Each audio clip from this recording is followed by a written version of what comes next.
All right, so we just finished our chapter on the atom. What we're going to do now is we're going to talk about a different kind of reaction in class called a nuclear reaction. Nuclear reactions, if you can't tell based on the name, have to do with changes that happen within an atom's nucleus. So some things about nuclear reactions you might be familiar with is we have actually nuclear reactions in the state of Illinois near us, and these produce tremendous amount of energy for us as a fuel source.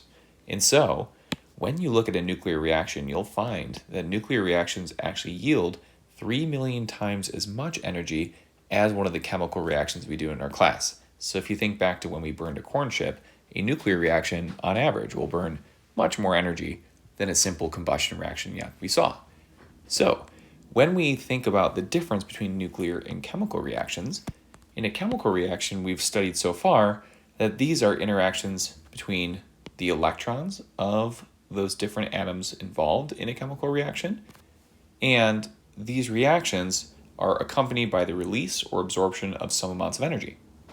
So when we talked about energy and talked about how we would calculate the Q of a reaction, we would see that maybe it produced 1,000 or 10,000 joules. But if we were to look at a nuclear reaction, which we're going to be looking at in this chapter, these would generate much, much, much more energy than, let's say, a chemical reaction. So this is going to release tremendous amounts of energy, much more than what you'd expect out of a chemical reaction, hence the kind of reputation that these nuclear reactions gain in popular media of creating, all this radioactivity, tremendous amounts of bombs, that sort of thing. So we're going to be really looking at what happens to the nuclei of these atoms partaking in these reactions and why is this tremendous amount of energy released. So key idea with nuclear is that the stability of any isotope, which as you know is just any type of atom with a mass, is determined by the ratio of neutrons to protons in its nucleus. So what does that mean?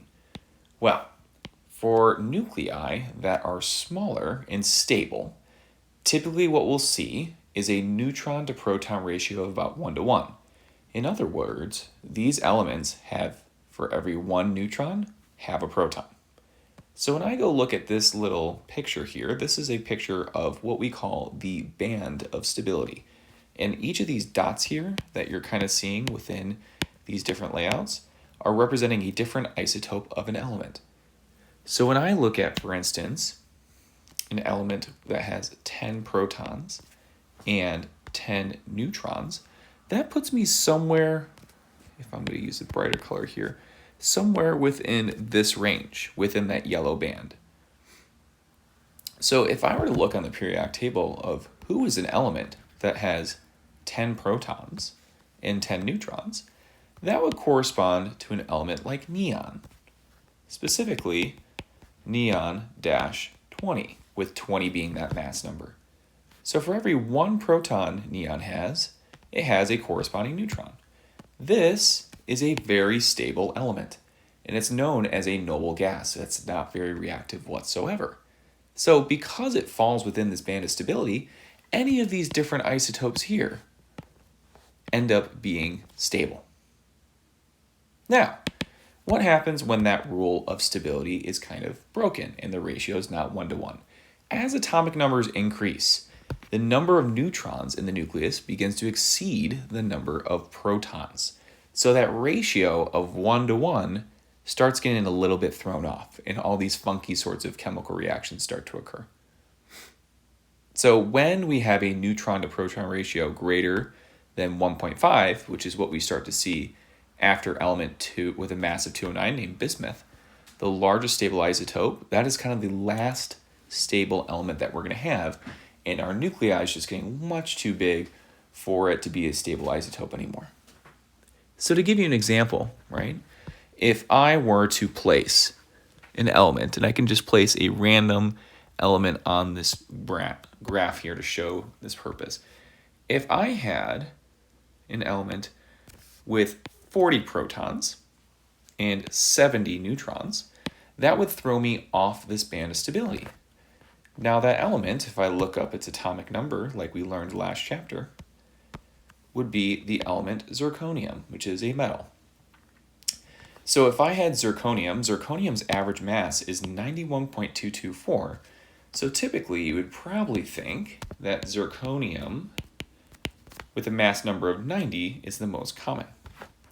Well, on this graph, in my imaginary isotope of zirconium, I have given zirconium 90 neutrons.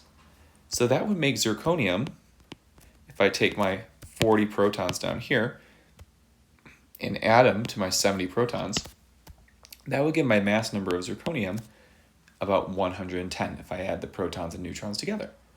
This would be highly, highly, highly unstable because it just has too many neutrons. So any element or isotope that has too many neutrons might go through a process that we call beta decay or beta emission, and therefore would go through some sort of nuclear reaction to stabilize its nucleus by chucking out some of those neutrons somehow and getting rid of them. Okay, so anything beyond this band in this direction has simply too many electrons. Now, if I were to go the other way, and let's say put an isotope down here. This isotope has 50 protons and would also have 50 neutrons. So if I look up who that is on the periodic table, that would be somebody like tin. Now tin's average mass or atomic mass is about 118, so you would imagine that it normally has a mass number of probably either 118 or 119. Let's just, for the purposes, looking at that average, it looks like it's closer to 119. So let's say tin 119 is the most common. So it would have a mass number of 119. So here, this tin, this isotope, would only have a mass number of 100. So what has happened? Well, we are missing some neutrons. So now that proton to neutron ratio is too high, we have too many protons. This throws off the equilibrium or stability of the nucleus, and what's going to happen is we're going to go through some sort of nuclear reaction, such as electron capture or positron emission, to fully stabilize that nucleus. Okay, so again, on this side, we would see some sort of nuclear reaction as a result. Okay? So a big idea going into this is when an isotope doesn't have the proper number of protons and neutrons in its nucleus, it becomes highly, highly unstable.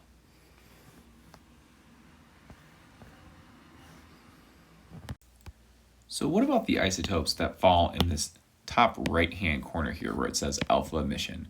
Alpha emission, another way to call that is alpha decay.